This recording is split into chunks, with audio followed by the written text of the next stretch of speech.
지향해 왔기 때문에 어쩌면 이제 변화에 가장 잘 적응하도록 우리가 준비된 사람들이 아닌가 생각됩니다.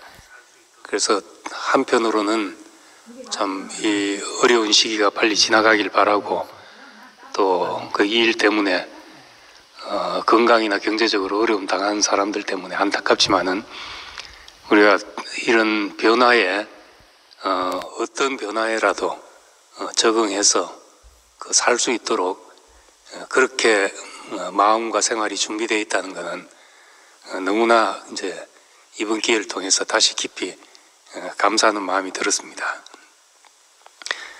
오늘 마태복음 15장 21절에서 28절 말씀입니다. 예수께서 거기서 떠나서 두로와 시돈 지방으로 가셨다. 마침 가나안 여자 한 사람이 그 지방에서 나와서 외쳐 말하였다. 다윗의 자손이신 주님, 나를 불쌍히 여겨 주십시오. 내 딸이 귀신이 들려 괴로워하고 있습니다. 그러나 예수께서는 한마디도 대답하지 않으셨다. 그때 제자들이 다가와서 예수께 간청하였다. 저 여자가 우리 뒤에 외치고 있으니 그를 안심시켜 떠나 보내주십시오. 예수께서 대답하셨다. 나는 오직 이스라엘 집에 길을 잃은 양들에게 보내심을 받았을 따름이다. 그러나 그 여자는 나와서 예수께 무릎을 꿇고 간청하였다. 주님, 나를 도와주십시오. 예수께서 대답하셨다. 자녀들의 빵을 집어서 개들에게 던져주는 것은 옳지 않다. 그 여자가 말하였다. 주님, 그렇습니다. 그러나 개들도 주인의 상에서 떨어지는 부스러기를 얻어먹습니다. 그제서야 예수께서 그 여자에게 말씀하셨다. 여자여, 참으로 네 믿음이 크도다. 네 소원대로 되어라. 바로 그 시각에 그 여자의 딸이 나았다. 아멘.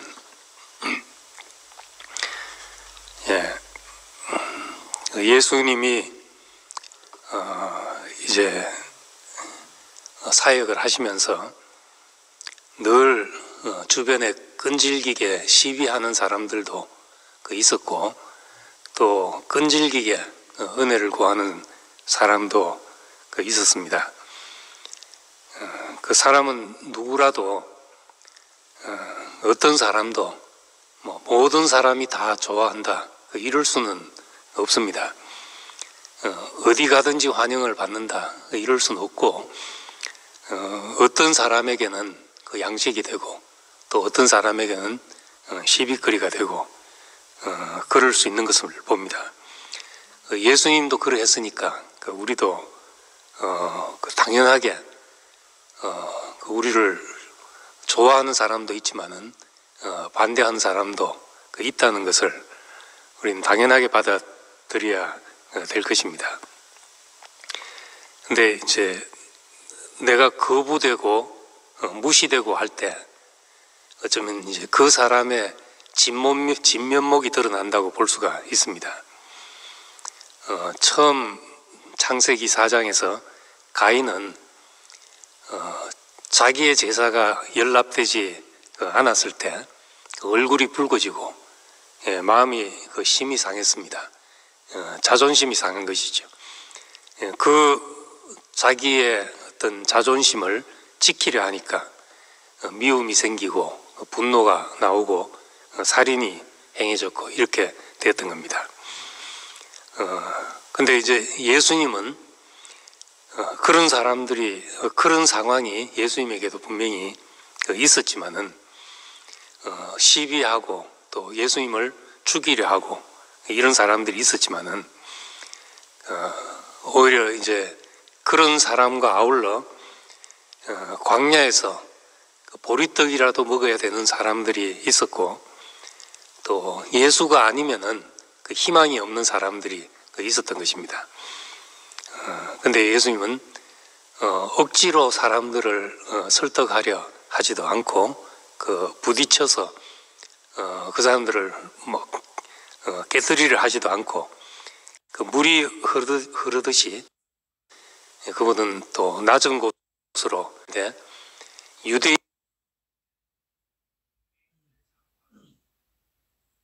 자고함이 이방인들이 하나님의 은혜를 받을 기회를 열게 됐다. 바울은 그렇게 해석했습니다. 하나님의 은혜, 하나님이라 할지라도 그 은혜가 필요한 곳으로 그분의 은혜가 흘러가기 때문에 그렇게 하셨던 겁니다. 그래서 늘 예수님 주변에는 제자들의 면면부터 그렇지만은 늘 가난한 자들이 예수님을 따르고 찾았던 것입니다. 그가 아니면 안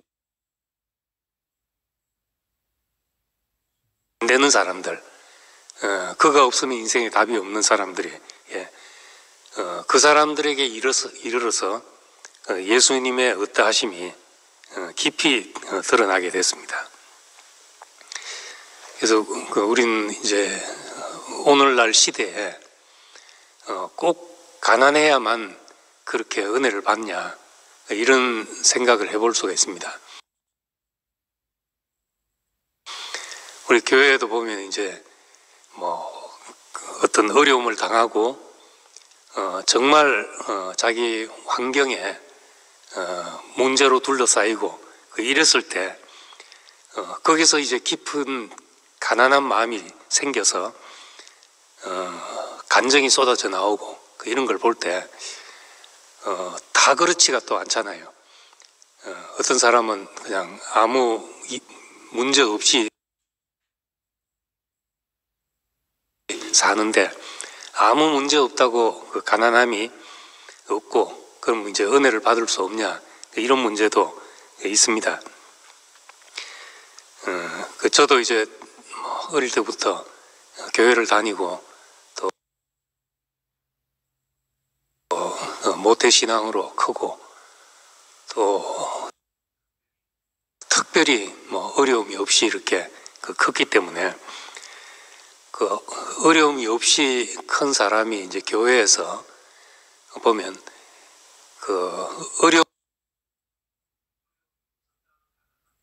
어려움이 없었다는 가난함이 또 있습니다.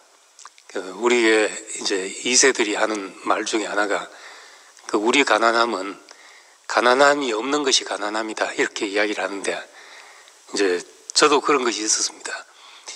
뒤늦게 예수를 믿어가지고 극적인 전환을 했다든지, 옛날에 정말 밑바닥 생활을 하다가 예수를 믿어서 지금은 막 충만하고 뜨겁고, 또 부흥사들이 또 다 그런 사람들이고 이러면은 나는 왜 저런 가난함이 없나, 이런 생각을 할 때가 많았습니다. 늘 미지근한 것 같고 또 더딘 것 같고 이런 생각을 했습니다.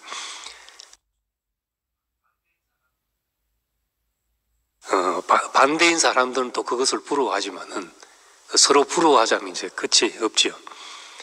근데 제가 이제 말씀을 들으면서는 그 흙은 가난한 상태인 거죠. 흙으로 사람을 지었다 한 것은 꼭 그런 비유로, 적절한 비유가 되는 것은, 인생은 씨 없는 흙이 가난하듯이 하나님 없는 인생은 가난할 수밖에 없습니다. 우리에게는 신성이 없기 때문에, 하나님의 생명과 하나님의 본성이 없기 때문에 우리는 하나님을 만나게 되면, 하나님 앞에 서면 누구라도 가난할 수밖에 없습니다. 그래서 마태복음에 보면은 그래서 이제 심령이 가난한 자는 복이 있다, 마음이 가난한 자는 복이 있다, 이렇게 이야기를 했는데, 누가복음에서는 그냥 가난한 자는 복이 있다, 이렇게 말했습니다. 정말 우리가 보면 환경이 가난한 것이 가난한 것이냐, 환경이 가난한 것이 실제로 이제 말씀이 들리는 자리에서 보면은 환경이 가난한 사람이 훨씬 더 빨리 정말 애통하는 마음을 갖고 또 의에 줄이고 목마른 마음을 갖고 이렇게 되는 것을 봅니다. 그렇지만 또 반대로 말씀이 안 들리게 될 때 환경이 가난하다고 꼭 가난한 것만은 아닌 것입니다.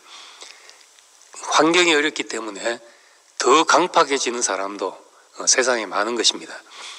그렇기 때문에 우리는 이 하나님의 말씀이 들려서 하나님 앞에서 우리의 가난, 이것이 이제 진짜 가난인 것이죠. 그냥 내 처지가 어렵다고 가난한 것이 아니라 하나님의 말씀 앞에서 하나님의 의가 나타나는 그 자리에서 나는 저것이 없구나, 나는 하나님의 의가 없는 사람이구나, 이렇게 할 때 그것이 이제 참 성경이 말하는, 예수님 말하는 그 가난인 것입니다. 오늘 이 말씀에 예수님께서 두로와 시돈 지방에 가셔서 가나안 여자 한 사람이 그 지방에서 나와서 자기 딸이 귀신 들린 것을, 이 문제를 가지고 와서 예수님에게 나를 불쌍히 여기십시오 하고 말했습니다.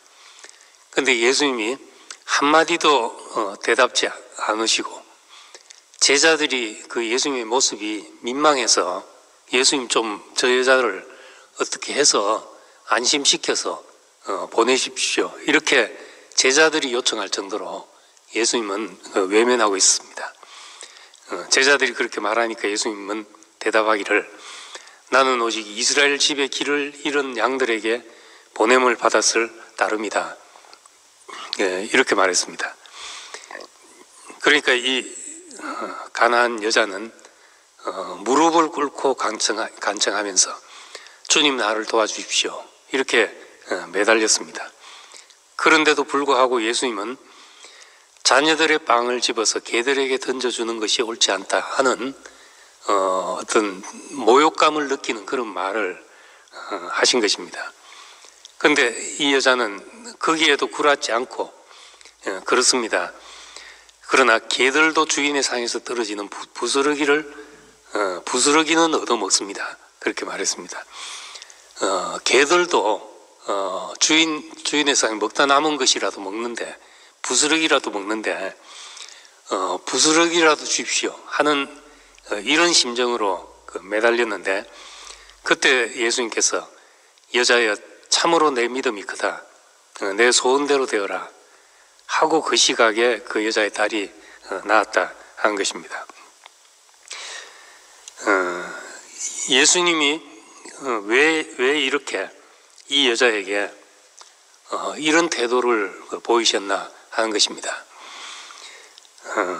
평소에 예수님의 성품으로 봐서, 제자들이 묘사한 걸로 봐서 정말 상한 갈대도 꺾지 않고 꺼져가는 심지도 끄지 않는 분이시고, 또 예수님의 비유도 봐도 여리고로 내려가다가 강도 만난 한 사람이 오히려 제사장도 지나가고 장로들도 지나가고 다 지나가는데 사마리아인이 와서 고쳐 병원에 데려가고 이 강도 만난 사람을 처리를 해주고 했을 때 누가 내 이웃이냐, 이렇게 예수님은 말하신 분입니다. 그러니까 이런 분이 왜 이제 여자에게 이렇게 가혹한 태도를 취했나 하는 것은 참 난해한 이야기입니다. 지금 여기 두로와 시돈 지방으로 가셨다 했는데, 이 두로와 시돈 지방은 물론 이스라엘 사람들이 흩어져 살긴 해도 그 이방 땅이었습니다. 유대인들이 사는 땅이 아니었습니다. 주 사역지가 그 갈릴리 지방이었으니까 갈릴리 호수를 낀 그 주변 지방에 예수님께서 대부분의 시간을 보내셨고, 두로와 시돈 땅에 가셨다는 것은 무엇 때문에 가신지 모르지만은 극히 이례적인 일이고, 어떤 여기 복음을 전하러 가셨다기보다 무슨 일이 있어서 가셨는지는 분명하지가 않은 그런 말씀입니다. 근데 이 이방 땅으로 가서 거기서 이방 여자를 만나서 나는 이방인들에게 보냄을 받은 사람이 아니다, 이렇게 얘기를 하고 유대인들의 그 어법대로 이방인들을 개로 생각하는, 개처럼 무시하는 그런 말씀까지 하셨던 것입니다. 또 성경에 이제 한편으로 보면은 예수님께서는 그 사람들에게 바로 무엇을 하시지 않고 어떤 도전을 하실 때가 있습니다. 내가 주님을 따르겠습니다 하고 사람이 나서서 내가 주님을 어디로 가시든지 주를 따르겠습니다 이렇게 나서는 사람에게 예수님은 여우도 굴이 있고 공중에 새도 집이 있으되 인자는 머리 둘 곳이 없다, 이렇게 말씀하시면서 이렇게 말씀하셨는데, 그럼 이 말이 돌아가란 말이냐 무슨 말이냐, 참 그 구절만 가지고는 충분히 알기 힘든 말입니다. 근데 예수님은 예수를 따르자면 아무것도 기대할 수 없다는 것을 알고 따라야 된다는 것을 말씀하고 계신 겁니다. 또 반대로 부친을 장사하고 오겠습니다 하는 자에 죽은 자들을 장사하게 하고 너는 나를 따르라, 이렇게 이제 도전하기도 하셨습니다. 그러니까 무조건 예수님은 무조건 퍼주기식 사람을 만난 것이 아니라 사람에 따라서 그 사람 안에 있는 것을 이끌어내기 위해서 어떤 도전도 하시고 또 거부하는 것 같은 행동을 취하시기도 하셨던 것을 볼 수 있습니다. 누가복음 마지막에 보면 부활하신 이후에 엠마오로 가는 두 제자에게 나타나셔서 제자들은 예수인지를 못 알아보고 계속 이야기를 나누고 했습니다.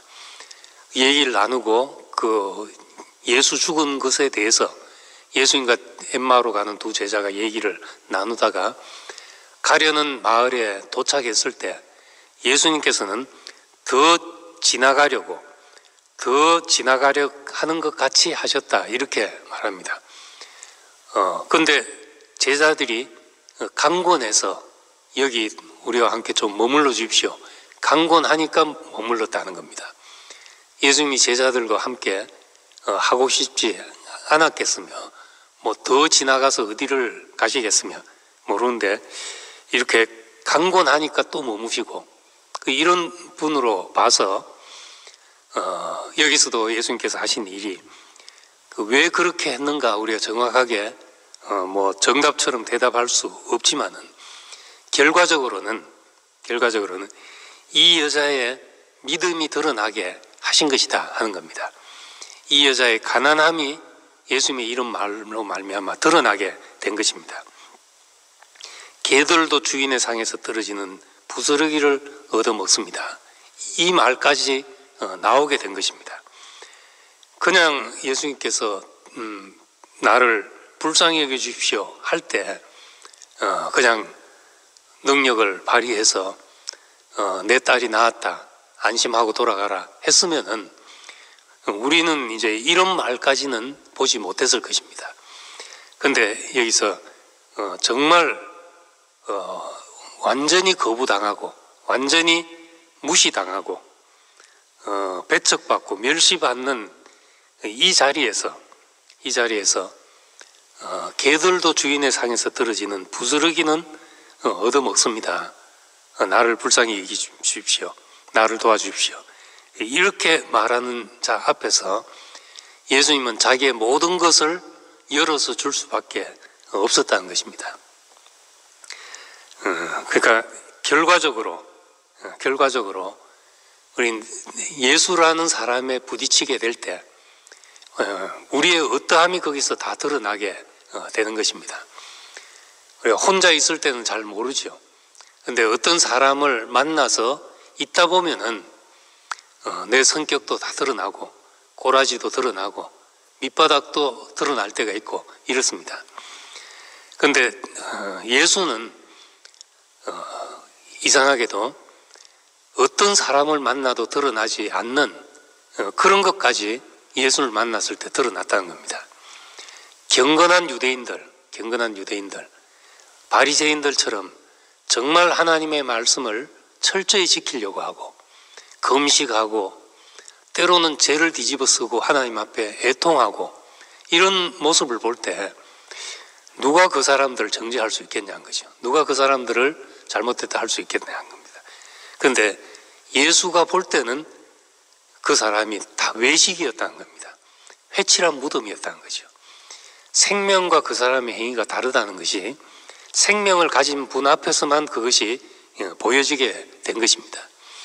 그래서 참 예수는 신기하게도 그분 앞에 서면 우리의 모든 것이 드러나는 사람이었던 겁니다.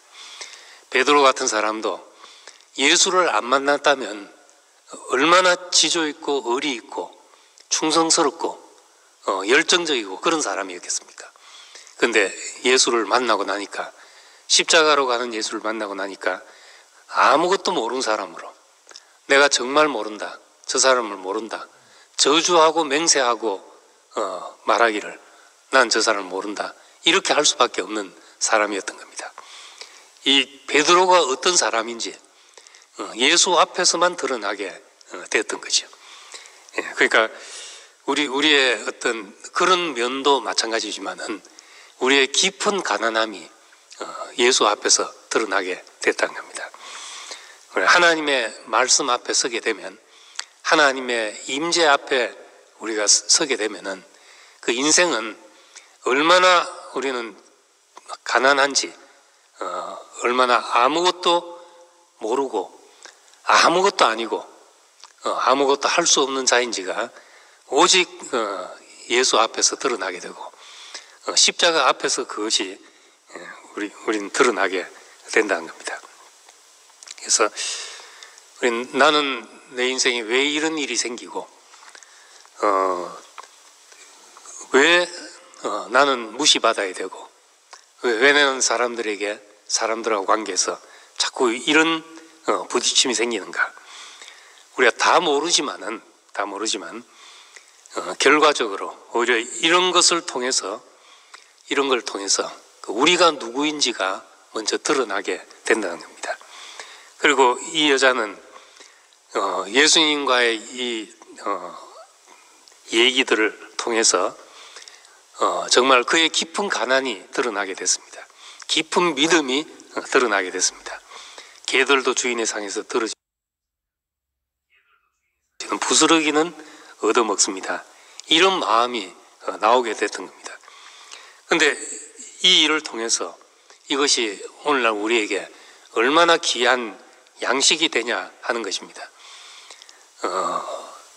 내가 나를 보존하려고 하면은 인생의 걸림돌이 안 되는 것이 별로 없습니다. 나를 지키려고 하면은 나한테 도움이 되는 사람이 그다지 없습니다. 가까이 관계를 가지다 보면 부딪히고 이렇게 될 수밖에 없습니다.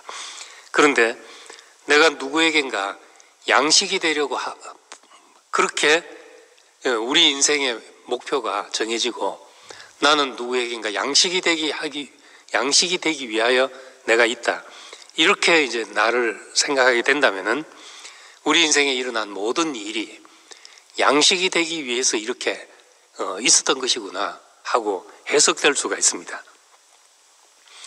이 자연이라는 이 생태계는, 자연, 생명 하면 참 다 우리가 아름답게 생각을 하지만 그 속에 들어가서 이 생태계를 보면은 그 서로 먹고 먹히는 정말 잔인한 세계입니다.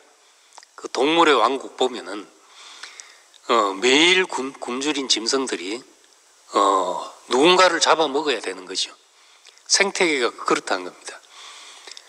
식물만 뜯어 먹으면 좀 그래도 평화로울 것 같은데 사람만 해도 동물을 안 먹으면 안 되거든요. 고기를 먹어야 되고, 그렇게 되니까 이 생태계를 우리가 육신의 눈으로 들여다보면은 매일 끔찍한 일이 일어나는 것이죠.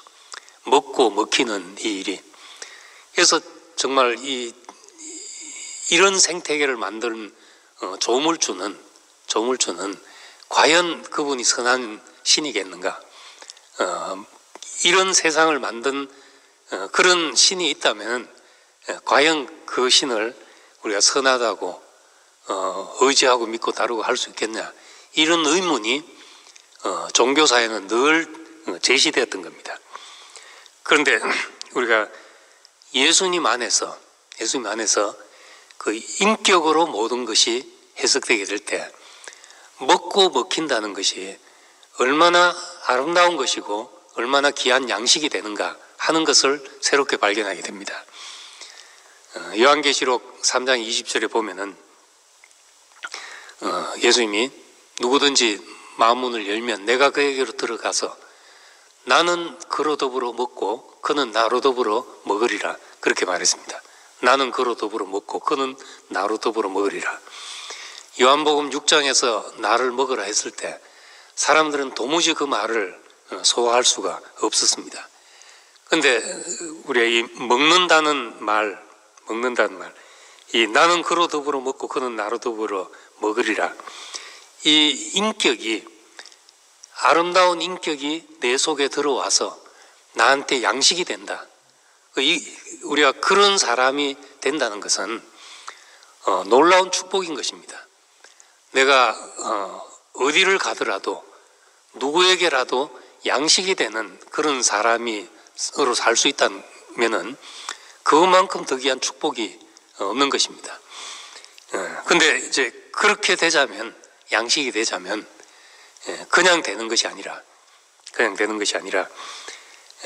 우리 인생이 이런 배척받고 멸시받고 무시받는 이런 것을 통해서 정말 부스러기 같은 존재가 될 때, 레이기에 있는 제물로 말하자면 고운 가루로서 드려지는 그런 사람이 될 때, 그때 이제 하나님과 사람이 함께 먹을 수 있는, 하나님과 사람이 함께 기뻐할 수 있는 그런 인격이 되는 것입니다.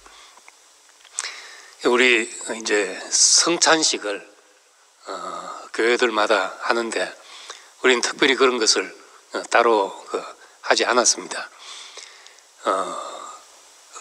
예수의 살과 피를 우리가 떡과 포도주를 가지고 이렇게 기념하고 먹는데, 우리는 이제 그 예수의 죽으심을 기념하기 위해서 하는 그것이, 예수의 죽으심이 우리 자신 안에 새겨져서 우리 자신이 간증이 되어서 누구에겐가 양식이 될 때, 이것이 정말 서로 예수의 죽음을 기념하면서 서로 떡을 떼는 그런 것이 아닌가, 우린 그렇게 알아지게 되었습니다.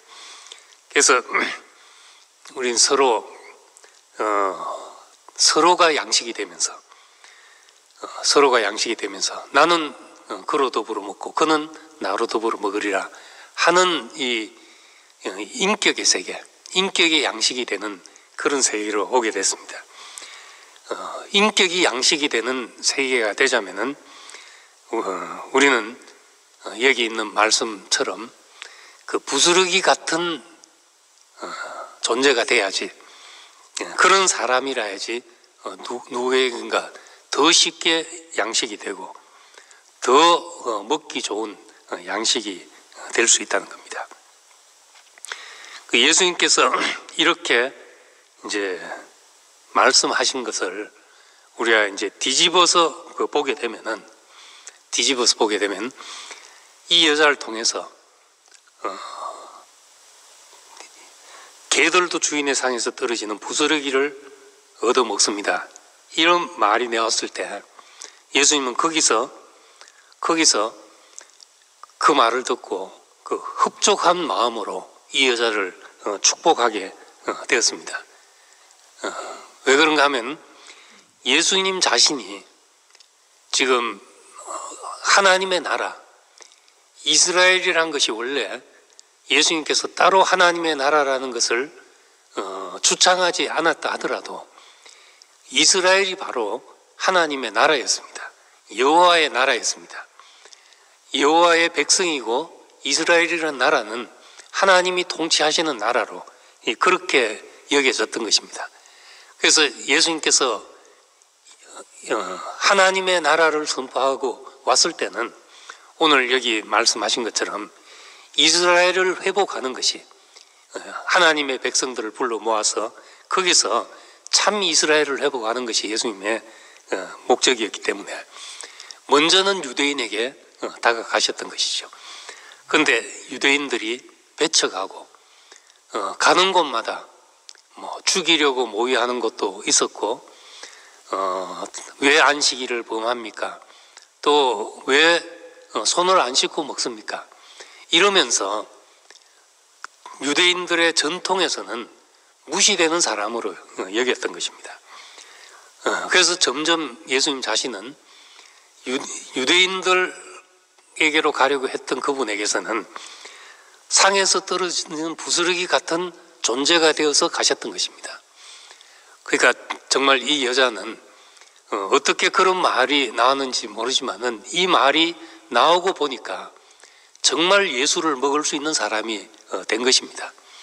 예수의 은혜가 꼭 예수가 필요한 사람이 되게 된 것이죠. 주인의 상에서 떨어지는 부스러기라도 먹겠습니다 했는데 바로 예수가 그런 사람이었다는 겁니다. 그래서 예수님은 언제라도 그렇게 굶주린 사람들에게 양식이었습니다. 광야에 굶주린 사람들에게 보리떡 같은 존재였고, 왜 전통을 어기냐, 왜 안식일을 어기냐 하는 사람들은 예수를 먹을 수 없지만은, 그렇지만은 거기서 정말 부스러기라도 먹겠다는 사람에게는 바로 예수 자신이 그 부스러기 같은 사람으로 오셨던 것입니다. 유대인들에게는 배척받고 건축가에 버린 돌이 되었지만은 어떤 사람에게는 또 욕이나 모퉁이 머릿돌이 되는 그런 분이셨던 거죠. 부스러기라도 먹으려는 사람에게는 풍족한 양식이 되는 그런 분이다. 예수님의 사역은 바로 자신을 주어서 먹게 하는 사역이었습니다. 나를 주어서 먹게 하고 생명을 얻게 하고 그런 사역이었습니다. 예수님은 우리의 생명의 양식이신 것이죠. 생명의 양식. 그래서 이 창세기에 있는 동산에 있는 생명나무, 광야에 있는 만나, 그리고 보리떡 같이 상에서 떨어진 부스러기 같이 오신 그 예수님이, 그분 자신이 우리에게 양식이 될 때 그분은 우리의 그 생명이 되고 우리가 그 생명으로 사는 사람이 되는 겁니다. 근데 이 생명나무 열매, 광야에서 만나, 그리고 예수님을 우리가 먹어야 될 양식이라고 이렇게 놓고 보면은 공통적으로 이 보암직한 분이 아니라는 겁니다. 보암직하고 먹음직하고 지혜롭게 할 만큼 탐스럽고 그런 양식이 아니라는 것을 우리가 볼 수 있습니다. 보암직했던 것은 오히려 선악과였던 거죠. 광야에서 만나를 먹으면서도 그 이스라엘 백성들 머릿속에는 그래도 애굽에 있을 때는 그 끓는 고기 가마에서 고기도 먹고 마늘도 먹었는데, 이런 얘기를 하는 걸로 봐서 이 만나는 육신을 위한, 육신을 힘을 나게 하는 이런 양식이 아니었다는 걸 볼 수 있습니다. 먹다 보니까 불평이 나온 걸 봐서. 예수를 먹는 것도 마찬가지죠. 이사야 53장에 있는 말씀대로 볼 모양도 없고 풍채도 없고 흠모할 만한 아름다운 것이 없었다. 그는 멸시를 받았고 강고를 많이 겪었고 질고를 아는 사람이다. 이렇게 말했던 겁니다. 이것이 우리에게 주신 양식이다. 그러니까 우리 알고 보면 예수님 자신도 바로 상에서 떨어지는 부스러기였던 것이죠. 볼 모양도 없고 풍채도 없고, 우리가 표현은 다르지만은 다 이게 같은 말인 겁니다. 그래서 우리 이제 어떤 사람이 사람이 예를 들어서 자기 얘기를 하는데 그 꼭 내 얘기 같이 들릴 때 그때 이제 이게 그 말이 내 육신이 되듯이 서로 이제 교통이 되는 것입니다. 자기 얘기를 하는데 그것이 또 내 얘기고 우리 모든 사람이 그 안에서 발견되고 그래서 예수님은 이 이방 여자를 무시하고 배척하듯이 자기가 또 그렇게 무시받고 배척받은 분이었던 겁니다.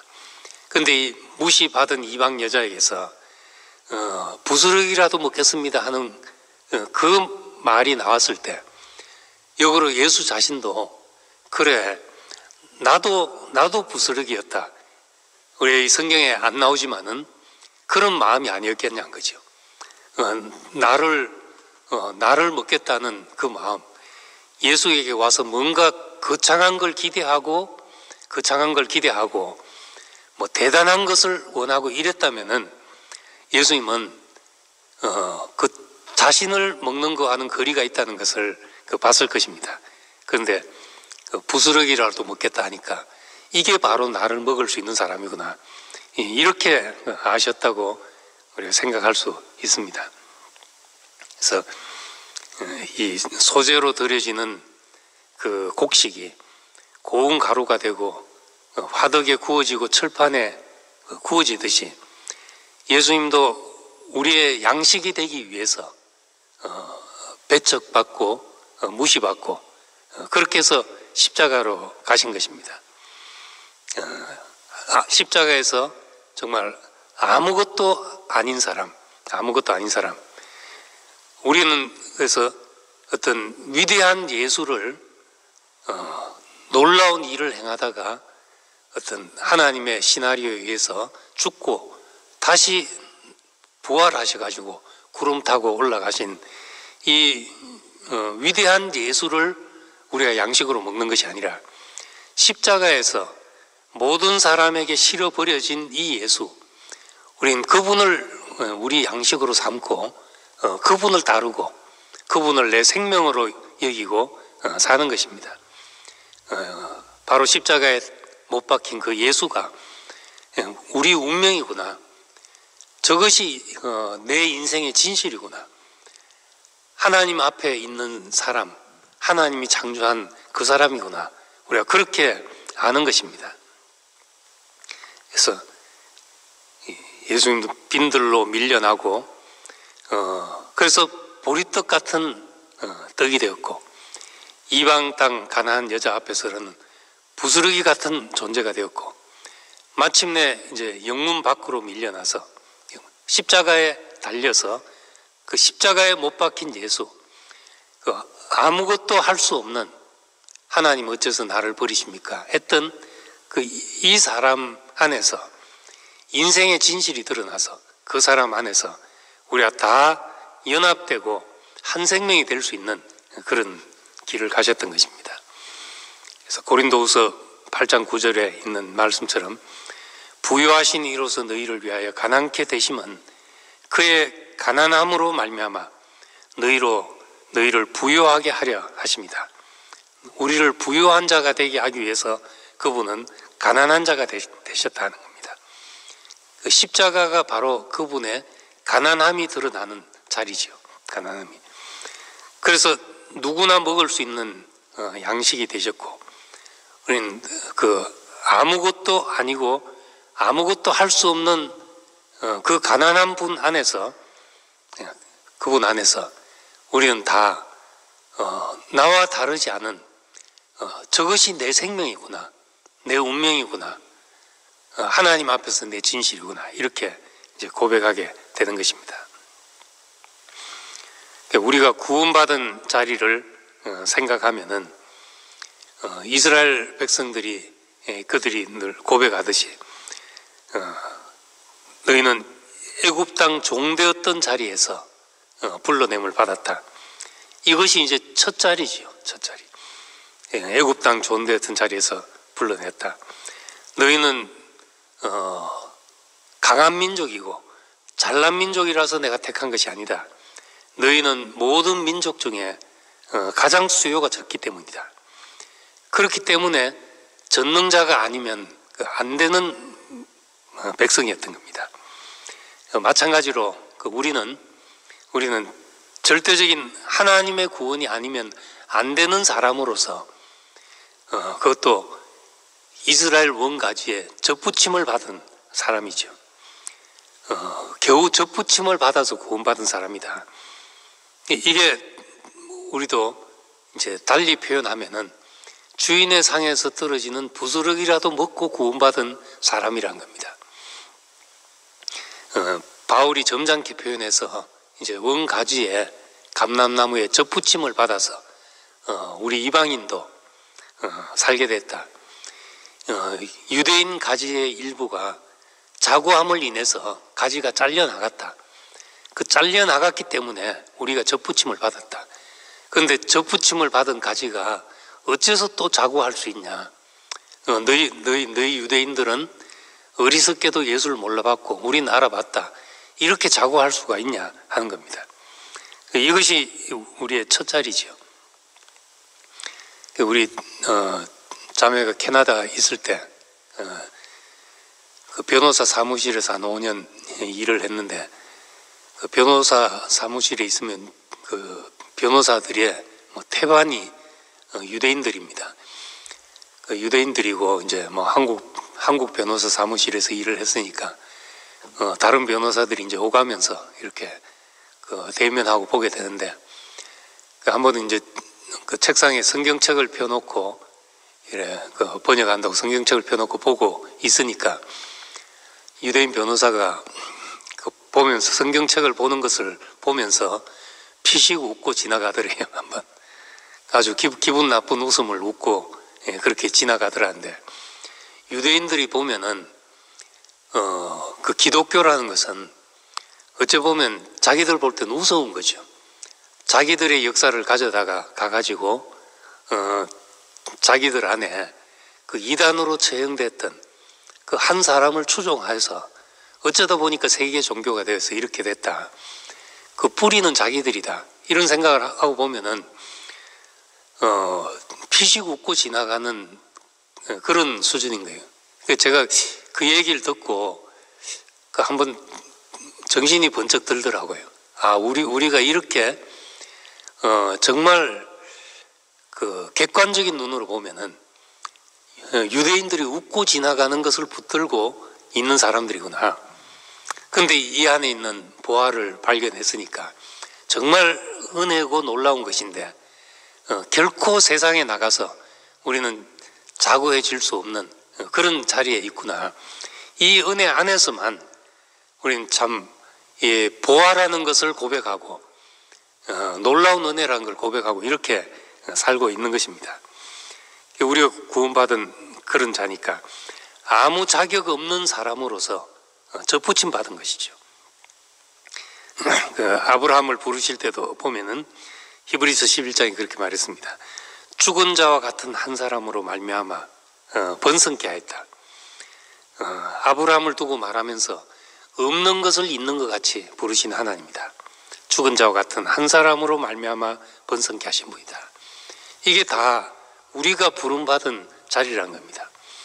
우리가 죽은 자와 방불한 한 사람으로 말미암아 하나님께서 이 일을 시작하게 하셨으니까 우린 이걸 마태복음에 있는 말씀으로 하자면은 우리가 주인의 상에서 떨어지는 부스러기 같은 그 옆에서 그 부스러기를 먹는 그런 개 취급을 받아도 상관이 없는 이런 사람이란 거죠. 나를 뭘로 보고 이런 생각이 나오면은 벌써 이제 우리 구원받은 자리에서 많이 멀어져 있는 것입니다. 이런 무시를 받아도 어쩔 수 없는 자리, 그것이 우리가 다 시작한 자리가 그 자리다. 우리는 이것을 생각하게 됩니다. 교회는 이런 원리로 풍성하게 되는 것이죠. 가난한 자를 불러서 우린 다른 사람을 부욕해 하는 이것이 이제 교회인 겁니다. 그리스도를 만나면 우리는 누구라도 가난해질 수밖에 없고 내가 아무것도 없는 사람이라는 것을 알게 된다는 겁니다. 여기서 이제 예수님께서 마지막에 내 믿음이 크다 이렇게 했습니다. 내 믿음이 크다. 우리는 이제 뭐 주여 믿습니다 하는 소리를 우리 교회에서는 잘 안 하게 됐죠.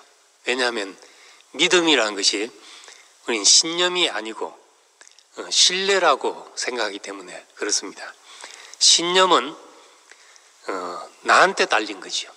내가 믿음이 내가 이렇게 하겠습니다. 죽을지언정 주를 부인하지 않겠습니다. 뭐 내가 믿습니다 하는 것은 믿는 자에게 능치 못함이 없다. 이런 것은 다 내 신념에 속한 문제라는 겁니다.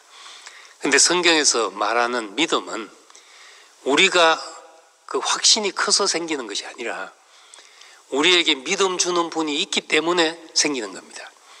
우리를 부르신 분이 신뢰할 수밖에 없는 분이기 때문에 그래서 생기는 믿음인 것이요. 그렇게 본다면 우리의 믿음은 어디에 딸린가? 부르신 이를 알므로 말미암은 겁니다. 부르신 이를 알므로 말미암니다. 생명과 베드로전서 보면 생명과 경건에 속한 모든 것을 우리에게 주셨는데 이것은 우리를 부르신 이를 알므로 말미암는다. 그렇게 말했습니다. 부르신 이를 안다는 거예요.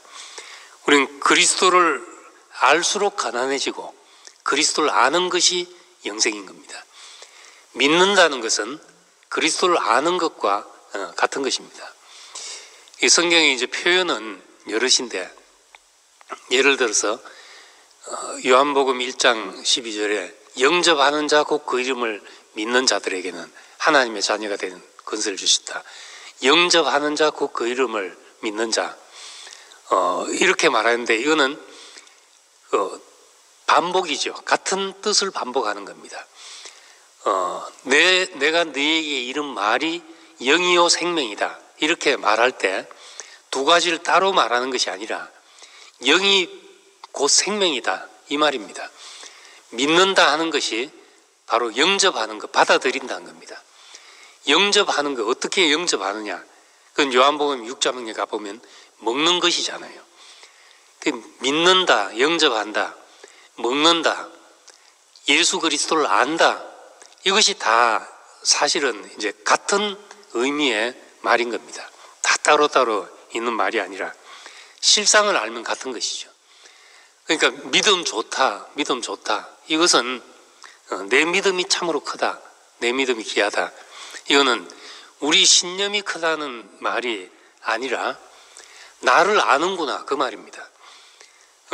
나를 알기 때문에 그런 신뢰가 생기는 거죠. 내가 주인의 상에서 떨어진 부스러기처럼 유대인들에게 그렇게 무시된 부스러기라는 것을 나를 아는구나 하는 말과 같은 것입니다. 우리는 이제 어디까지 믿게 되는가? 예수를 알수록 그분에 대한 신뢰가 생기고 알수록 우리는 더 가난해지게 되는데 어디까지 알아야 되는가? 내 생명이 되기까지 알아야 된다는 겁니다. 내 생명이 되기까지. 그럼 내 생명이 되기까지 알 수 있는 자리가 바로 그 십자가에 못 박힌 예수 안에서 모든 사람에게 생명이 되도록 그는 십자가에 못 박히시게 된 것입니다. 이분이 나로 보이기까지 거기서 영어로는 그 파워레스 파워라고 하는데 가장 무기력한 사람의 권능, 가장 무기력한 사람의 권능, 우리 교회에서 하는 말로 하면 십자가에서 내려올 수 없는 분의 권능, 이 권능을 알아야 참 권능을 아는 것입니다. 참으로 우리 생명이 되도록 예수를 아는 것은 그 자리에서 아는 것이죠. 뭘 어떤 심오한 명상을 해서 아는 것이 아니라 부스러기이신 예수를 아는 것입니다. 십자가에 못 박혀서 어찌할 수 없는 그 예수를 아는 것이죠. 남이 나에게 띠띠우고 가는 그 사람을 아는 것이, 그것이 우리가 예수를 아는 것이 되는 겁니다. 그럴 때 이방인까지 먹을 수 있는 예수가 되었던 겁니다. 그래서 우리는 늘 그렇게 해서 우리는 그 예수를 알 때 우리는 가난해지게 되고 그 가난이 다른 사람에게 먹힐 수 있는 사람으로, 다시 말해서 내가 누구에게인가 양식이 되는 사람으로 살게 되고, 그렇게 살 때 우리 교회에서는 12광주리의 부스러기가 남는 생활이 나오게 되는 것입니다. 주인의 상에서 떨어지는 부스러기라도 먹겠다는 그 가난을 인해서 우리는 다 먹고 나면 12광주리가 더 남는 그런 풍성한 잔치를 누리게 되는 것입니다. 예수님은 광야의 보리떡이 되셨고 주인의 상에서 떨어지는 부스러기가 되셨습니다. 그 십자가에서 가난케 되신 것은 우리로 하여금 그와 합해서 누구라도 예수를 보고 저분이 나구나 이렇게 알도록 그렇게 하셨던 겁니다. 저분이 나구나 이렇게 아는 사람에게서 나를 위해서 예수님이 죽어주셨다는 고백이 나오게 되는 것입니다. 근데 오늘날은 이제 거꾸로 생각하기 때문에 그 고백을 듣고 나를 위해 죽어주셨다 이 말을 듣고 생각하려니까 어려운 거죠. 근데 예수님은 그 십자가에 못 박힌 그 자리에서, 다른 자리에서는 그렇게 보이기가 참 쉽지 않은데 십자가에 못 박힌 자리에서 하나님 앞에서 내 모습이구나, 저것이 나구나. 그래서 바울은 그렇게 말했습니다. 저가 모든 사람을 위하여 죽으심은 모든 사람이 죽은 것이다. 다시 말해서 바울은 이제 거꾸로, 제자들은 예수님을 동일시되는 자리에서 나를 위해 죽었다 했지만은 바울은 늦게 와서 먼저 그 고백을 들었습니다.